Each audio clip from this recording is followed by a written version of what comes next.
You may have heard about the private school telling its teachers not to get the vaccine, citing debunked claims about its impact on fertility.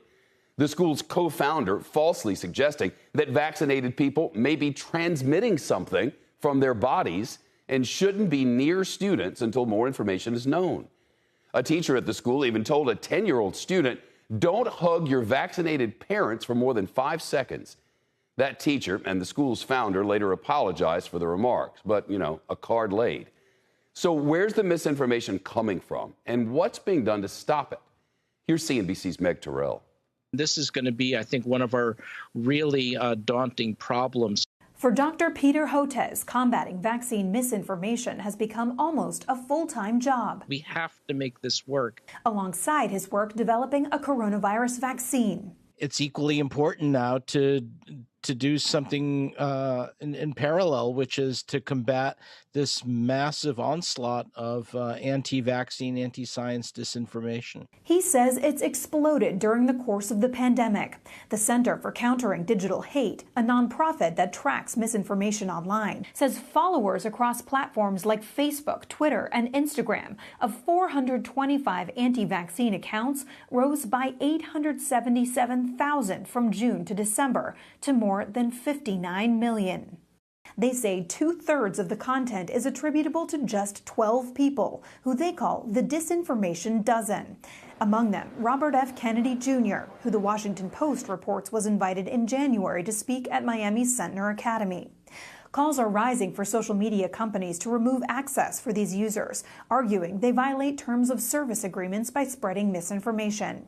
Kennedy Jr. said in a statement the Center for Countering Digital Hate, quote, has not been able to identify any example of vaccine misinformation that he's shared, while Sayer G., another of the dozen, said he disagreed that he was doing the public a disservice.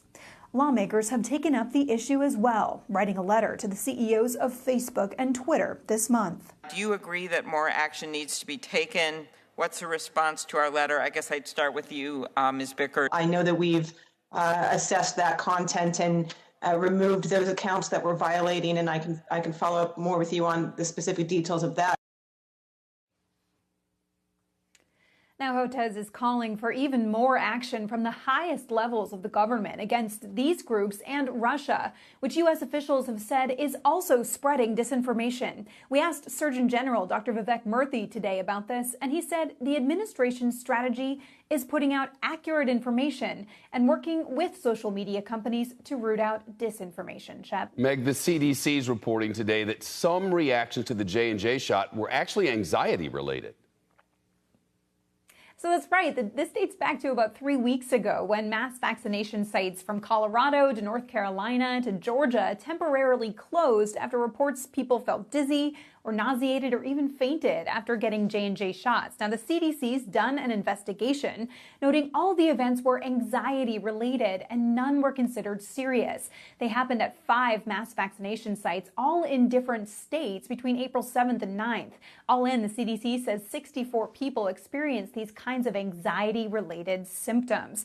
In 4 of the 5 sites, it was all on the first day they started giving the J&J shot. Now, one thing the CDC points out is this is the only one-dose vaccine out there for COVID, so people who have a fear of shots may gravitate toward that one, and they, of course, may also be more likely to experience anxiety.